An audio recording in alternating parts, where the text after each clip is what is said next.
Tajaajila mi'ee bokkoo guyyaadhaa gara guyyaatti ho'aa jirti. Baay'inni namootaa garanatti dhufanis dabalaa jira. Guyyaan nuti qophii kana itti waraabnu guyyaa baallii kennuuf guyyaan tokko hafudha. Duuba kootti akkuma argitan namoota baay'eetu walitti tuutee wayi daawwachaa jira. Maal laata wanti isaan daawwatan? Naannoon kun naannoo galma abbootii gadaati kan warra baallii kennu. Mee anis lafa sana deemeen waan namoonni kun daawwatan daawwadhan isinitti agarsiisa. Hanga xumura qophii keenyaatti nu waliin tura.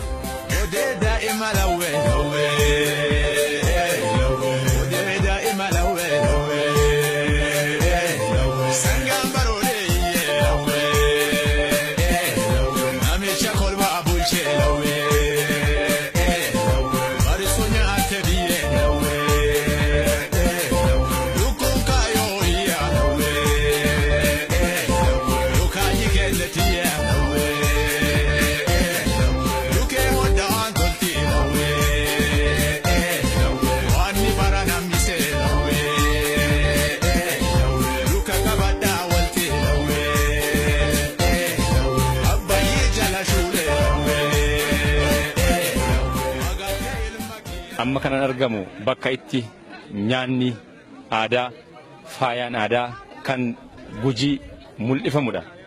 Galmi kun kophaatti isaaf ijaarame. Mee asitti maaltu argama? Maal fa'i? Nyaanni maaltu jira? Faayaan maaltu jira? Eenyutu itti fayyadama isa jedhu tokko tokkoon irraa odeeffannaa. Qophii kana waliin an ayyaana cimdeessaati. Gama kaameraatiin Sayyid Hussein Abdul Qaadir nu faana jira. Hanga xumura qophii keenyaatti nu waliin ta'a.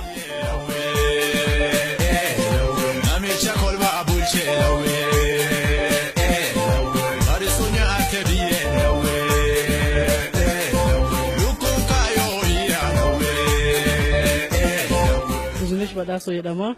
Jiraattuu godina kanaati jecha godina Gujii. Inni isin asitti argitan kun nyaataa fi dhugaatii godina kana keessatti nyaatamu jechaadha. Uummata kana keessatti. Inni asii achi argitan kun hundinuu nyaata aadaati. Garbuurraa hojjetama. Innis marqa jedhama maqaan isaa. Marqi kun gosa lama. Midhaan gosa tokkorraa hojjetama. Isa garbuu daakamee bilchaatee gosa lamatti daakama jechaadha. Kan sirriitti dhukka'ee daakamee fi kan sirriitti hin daakamin kan hororame. Inni kun asitti si argitan kun kan sirriitti daakamee dhukka'ee irraa hojjetama jechaadha. Innis dhadhaan hojjetama. Dhadhaa qofaan waan tokko keessatti adoommakin dhadhaa qofaa hojjetama. Inni kunillee dhadhaa qofaa hojjetama garuu inni kun sirriitti kan hororame jechaadha. Kan sirriitti hin daakamin sagalee yookiin nyaata kabajaati. Asitti guyyaa ayyaanaa kabaja akkanaa kana tariitii abbaa warraati fiillee dubartiin hojjattee aannan mi'iin yookiin aannan itittuun nyaatama jechaadha. Inni kun nyaata kabajaati naannoo kanatti. Ammas inni kunis akaawii garbuuti jechaadha. Inni kun hundinuu shanan kunuyyuu garbuurraa hojjetama. Garbuun kun garbuu adda ta'e jechaadha. Garbuu horsiisoo jedhama. Garbuu kaan odoo hin ta'in garbuu horsiisoo jedhamee akaawwamee bilchaatee dhadhaa fi dammaan hojjetama. Dhadhaalleen qofaasaatti hojjetama. Dammaas kophaan hojjetama. Inni kun garuu dhadhaa fi damma bakka tokkotti baafamee bilchaatee dhadhaa fi dammaan hojjetama. Isa kanas guyyaa kabajaa nyaata kabajaati jechaadha. Guyyaa kabajaatti hojjetama jechaadha. Guyyaa hundaallee nyaatuu hin danda'amu. Inni kun boqqolloo dheedhiin tumama. Tumamee luqqifamee affeelamaa distii keessatti achiin booda dhadhaa itti naqamee nyaatama jechaadha. Maqaan isaa tattakaa jedhama. Tattakaa jedhama. Inni kun nyaata bareedaadha. Inni ilattuun beeksisa akka bareedu. Inni kunillee akkuma kana tumamee luqqifamee daakamee akka kana dhodhonamee aannan itittuu fi mi'iin nyaatama jechaadha. Inni kunis isuma tokko isuma kanaan tokko jechaadha. Isa kana warqiirraa hojjetama. Isa tokko maqaan isaa koofoo jedhama. Bilchaatee dhadhaan sukkuumama. Dhadhaa qofaan jechaadha. Dhadhaa qofaan sukkuumamee aannan mi'iin aannan itittuu nyaatama. Inni kunis nyaata naannoo keenya kabajaati. Inni kunii fi kunillee immoo bixee jedhama. Warqeerraa hojjetama. Isa kanas aannan itittuun aannan mi'iin tarii foon affeelanee waddaan nyaatama jechaadha. Inni kunillee tokkuma aannan mi'iin aannan itittuun dibaa jedhama inni kun. Inni kun koofoo jedhama, inni kun bixee jedhama, kun dibaa jedhama. Sadiin isaatu tokkuma.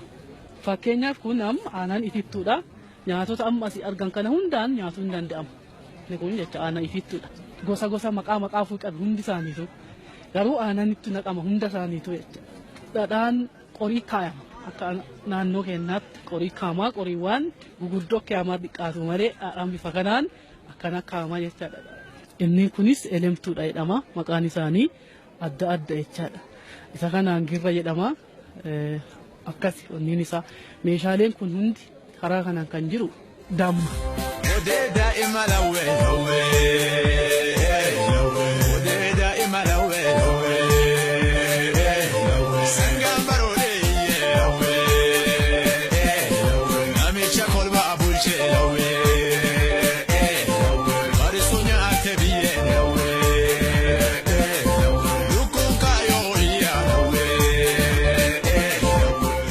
Maqaan kiyya Zannabesh Dukkallee jedhama. Kan irraa dhufe aanaa Soorraati. Kun kadhee kan irraa hojjetamu gogaa horiiti. Horiin qalamee, dhifamee, duugamee, achiin duuba hin dhifamaa, sukkuumamaa, dhadhaan sukkuumamaa.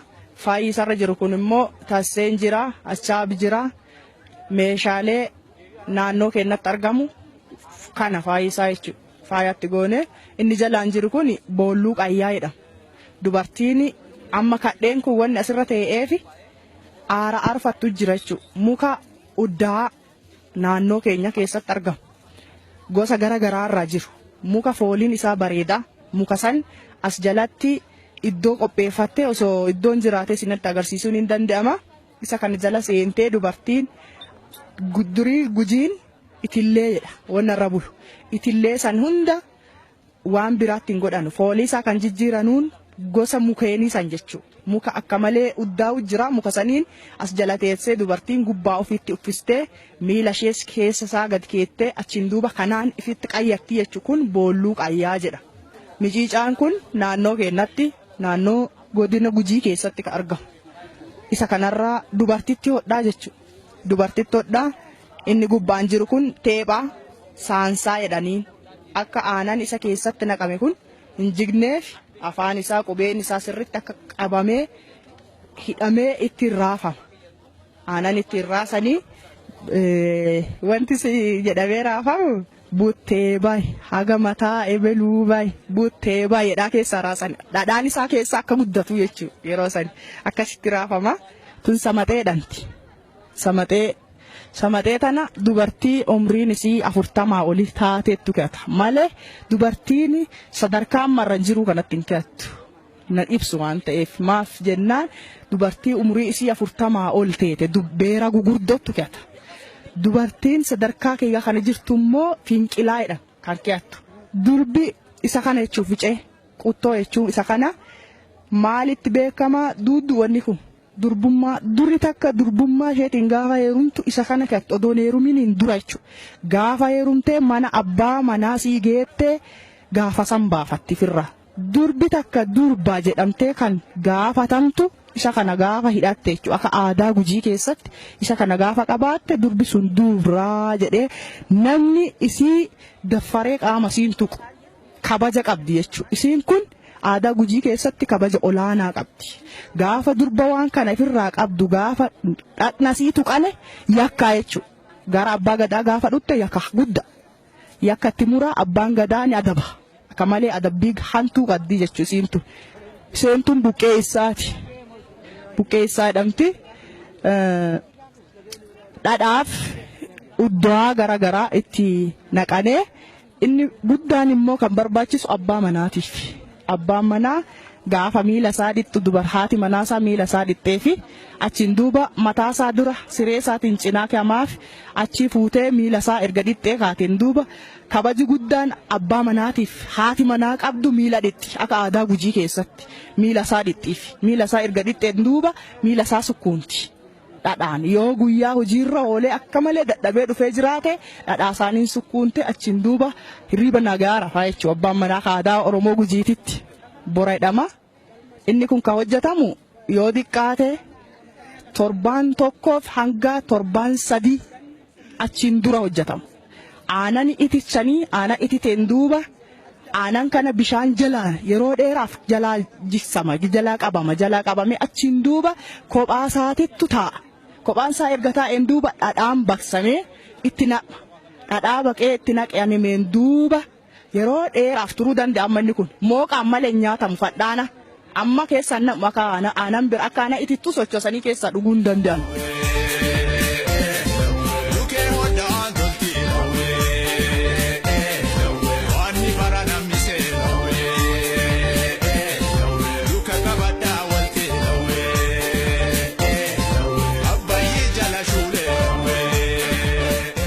Maqaan kiasa Alii Boruu jedhama. Godina Gujii ana uragaa laayota ragaa irraa dhufe jechuun kun immoo isaaru kuni akka aadaa bahirii godina Gujiitti waan nyaatamu bakka beekame jechuun kollonjoon kuni garbuurraa daakanee dhadhaa fi garbuu qofaan marqan jechuun abbaa warraa gaafa boolee ba'u haati mana waan kana kollonjoota nan naqxe kennitiif isaaf inni fudhatee boolee ba'a. Aanannoo san qabatee boolee baa bulla innaa marqi ku isa udhee aanan sanii hambuuqata abbaa warraa innaa boolee deemee loonii guuru. Okolee loo itti elma san kana qoraachee haati mana dhadhaa keessa keettee marra keessa keettee soositee uddeessitee bareechitee abbaa manaatii kenniti. Kofaan qaddee elmiti kofa keessa keettee akka harka lamaanii aanaa elman jechuu kana. Gaadii sanaan gaadii attee tuni jalma teettee elmatti okolee jechuu kuni. Buna qaleedhanii kunoo hin qalanii waan biraa keessan keeyanu. Dhadhaa fi buna malee kanammoo isa nyaatte gadhaan beelottuu suga sii kennaa hin dheebottuu humna sii kennaa hin beelottuu humna sii kennaa hin suusii bunaa itte buna araaddu bakka waan duuchiifuu sii jedha isa mooqaa san lamaan fudhattee baate jechuun fichaa keessa oolte cirataa oolte akka fedhii keetii teete tas naannaa galta hin beelottu bakka wanni beelaan sitti dhagi'amu.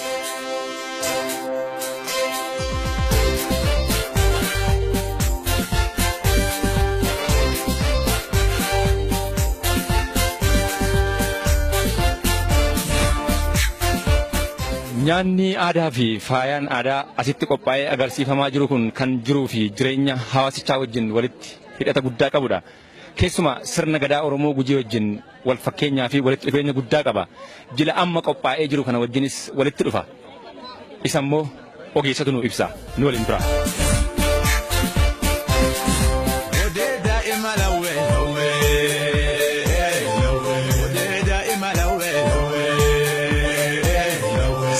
Maqaan kiyya Gammadaa Bokkoo Galchuuti godina Gujiitti jiraataa aanaa Booreeti. Amma kan isinitti himu waan dammaa fi bu'aa dammaatiin wal qabatu bookilleen jira, dammilleen jira, bulbulleen jira. Midhaan amma bilchaate kana hiikaa lafa kennee jira, hiikaa sirna gadaatiin wal qabatu bifa kanaan isinii ibsa. Kun dammi kunin damma gosa sadiiti. Inni kun damma gurraacha, kun adii, kun jiddu galeessa yookaan boora jedhuullee dandeenya. Inni kun lachuu daraaraa adda addaarraa hojjetama kinniis uumaman jechaadha. Dammi gurraachi kunin daraaraa muka baddeessa jedhamurraa kinniis tolcha. Damma gurraacha waan biraa dabalatee tolchuun danda'a garuu haadhaan muka baddeessa jedhamurraa kinniisi tolcha jecha. Kunin damma adi. Dammi kunin muka tokkorraa tolfama. Muka maqaan isaa gatamee jedhamurraa kinniis tolcha yookaan fi huja. Kanammoo muka mokkonniisa sukkee saarajii muka amma maqaa lafa irra jiru tanaani waamamu me'eerrallee boora hojjeta kinniis kunini kana waan dammaa wal qabatu waa hojjetamu jira. Dammi daraaraa jedhama. Jila tanallee ta'ee jila dhibiillee ta'ee wanni dammi keessa hin jirre jilan ta'e isaan eebbisanii horaallee yoo jedhan jiraadhaallee yoo jedhan cubbullee yoo baasan kajjullee yoo baasan waan dammaan wal qabatuuni hojjetama. Kanaaf dammarraa bulbulanee bisaan bookan naqan. Amma kan laaltanuu okkoteen tun sadiin takka lama sadiin kunuu bookam. Kajjuu hantuu cubbuu hantuu abbaan haati hayyuun yuubi isaan namarraa baachi nama yakka qabu isa mijatee kunu akkana qoriin naqatee malxatanee akarra darbatan irra dubbiin cubbuun irra tartu isa hujatee abbaa fi yookaan hayyuu waammatasanii dhiyeeffata jilti damma wal qabatu hama kanaafuu amma maaniif sadiin hin qopheessine kunini okoleessadiin damma bookii okkotee sadi bulbulli mi'asan sadiin kun yoo walitti deebi'u sagal kunini haaganaa sagalli sirna gadaa keessa jiru ibsa haaganaa sagal raabi sadi haaganaa sadi dooriin sadi haaganaa sadi gadaan sadi haaganaa sadi walii yoo deebi'u haaganaa sagal ta'uu ibsa marqasin marqame kunini horii 8 gooneerra nuti as keessa dhalataa yookaan nama hubannaa kan hin qabne akka hubatee wanni kunini mataa isaatti cittuufi akkana qopheessine waan lama ama nyaati kunini maa irraa hojjetama yoo hojjetames eenyuuf an nyaata bu'aa inni qabu maani kan jedhu inni tokkochi ka ibsu inni kun immoo keessaa baannee asuma keessaa barumsa akka namaa ta'u jennee marqa qofa qorii 8 akka qophaa'u goone kun gadaa waggaa 8tti qaxxaamurtuu waan ibsu garbuun kun immoo marqaa hin marqameera inni dhadhaa fi dammaan marqamee akaawwiin tun garbuu addaa luqqisaneeti qorii 5 qopheessine kunumaan baalli 5 gujii muudana alchiisa dhallana harmuufa roobalee ta'uusaa akka agarsiisu asumarraa dhalataa yookaan jenereeshiniin kun asirraa akka baratu ibsaa yeroo dhibii dabarsanii ibsanuu irratti hiiku akkuma keessa akka namaa galuuf bifa kanaan qopheessine aanaan kun immoo qodaan torbi kunini wanni Oromoo yookaan wanni gujii torbaan irraa hin fagaattu torbaan wayyu torbaan seeraa jedhani gujii balbala torbaa jedhani guyyaa torba jedhani torbaan kun waan kana ibsa jenne bifa kanaan qopheessine as keessa hiika wanni nuti goone immoo uummata hawaasa barsiinu maani jenne adda baannee waan kan bifa kanaan qopheessine dammi waliigalatti daraaraa eebbaa daraaraa jilaa waan ta'eefu bifa kanaan kiliik goonee qopheessuu dandeenye.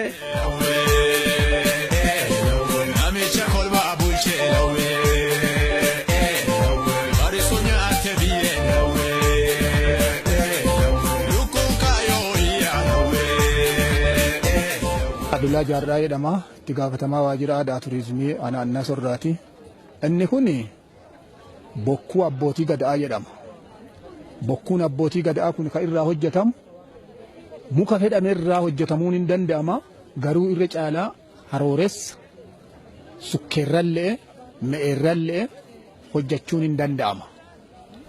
Isa kana ammoo kan qabatu gadaa qofa yookiin miseensa gadaa qofa.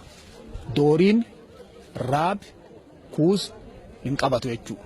Namoonni waan kana beekan namoonni ogummaa kana qaban inni soofuu in argama jechuudha yookiin tolalle kennaadhaan sanii moti yoo jedhe gabayaarra dhikeesseenni yeroo sadarkaa gadoomaa san ga'u namni miseensa abbootii gadaa ta'e sun bitatee itti fayyadama jechuudha. Dargaggeessi qabachuu hin danda'u aadaatti garuu ho'isaa jila abbootii gadaatiif yoo laaltan amma dargaggeessa hundattuu qabatee tan deema. Akka aadaatti immoo abbootii gadaatiif miseensa abbootii gadaa san namoota ta'an qofattu qabata.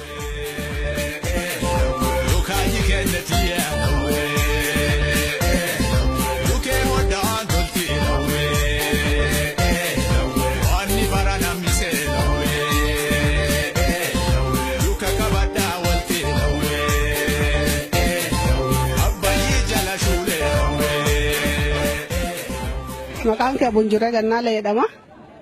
Kan agarsiisu irra caalaa durri yoo heerumtu maan qabattee mana irsaatitti deemte yookaan mucaa fuudhuutitti ka deemte kan jedhan kana isin beeksisaa irra caalaa waan laaltaniirtanuuf kun ciicoo yookaan dubartiin ennaa heerumtu qabattee heerumtu jecha. Kana jechuun aanan itittuu keessa jira asii oli irra caalaa dhadhaa jecha guutuu isaa.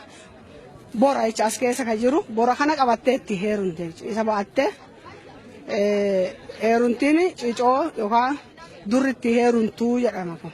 Jidhaan kan hojjetamuun boqqolloo irraa hojjetama. Boqqolloo duwwaa irraa hojjetama. Isa shashanii jiisanii achiin duuba danfee akka kana wocaa jecha akka kana danfa. Ammayyuu danfa jira. Kana namni unee daqiiqaa xiqqaan duuba sakkaraa jecha. Kan jidhaa unayyoomi yeroo lafa ciratan horii adda addaa humna namaa kenna jecha. Humna daraa illee diqqoolee nafa nama ho'isaa jecha. Nama waan ta'eef akka malee hin dadhaban namni jidhaa unee jecha akka malee humna illee qaba. Zalaalam Abbabaa jedhama.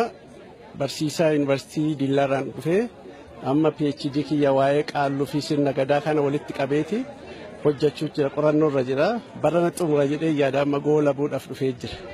Meegaa otoo isin nyaata aadaa faaya aadaa meeshaa aadaa kana daawwattanii isin argee akkamitti ilaaltan kana? Meeshaalee aadaa kana muraasa isa qofaadha kan dur beeku amma agarsiisa kanarratti waan hedduu argadhee jira. Maqaan isaanis addaadha, faayidaan isaanis addaadha. Haalli isaan nyaata ittiin qopheessanuu fi yeroo dheeraadhaaf tursan ittiin fayyadamaa kan jiran baay'ee kan nama hawwatudha. Amma nyaata kana hoo argite yeroo dheeraadhaaf kan nama tajaajiludha. Namni isaatis baay'ee namatti tola. Hojiin hedduun isaanirraa eeggama jedhee yaada yookiin nurraan eeggama jedhee yaada. Maaliif nyaati kun baay'ee kan namatti toluu fi beekumsa uumamaatiin yookiin indijinees naawulejiidhaan wantoota hojjetamanidha. Kanaaf wantoota kana haala ammayyaatiinis laastikaadhaanis shaganee fi odoo gurgurameeti galii hedduu agarsiisuu ni danda'a. Aadaa hawaasichaas promoot gochuudhaaf baay'een tajaajila jedheeti yaada. I'm Ellie Kroon and we are from the Netherlands, from Holland. Ellie Kroonan jedhama. Neezerlaand irraan dhufe adaraa aadaa kana kunuunsaa. Aadaa baramaa akkasii qabaachuun waan guddaadha. Hundi isaa harkaan waan hojjetameef hojii artii cimaadha. Some of it, but not everything. No, not yet.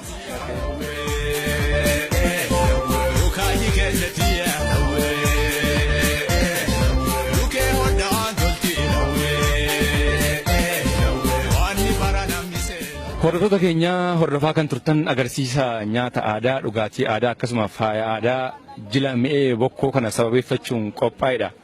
Egaa aadaan akkanatti miidhagu kun aadaan akkatti bareedu kun kunuunfamuu qaba jenna. Warri hojjechuu dandeenyu immoo hojjennee itti fayyadamuu qabna jenna. Qophii keenya kanumaan xumurreerra ulfaadha.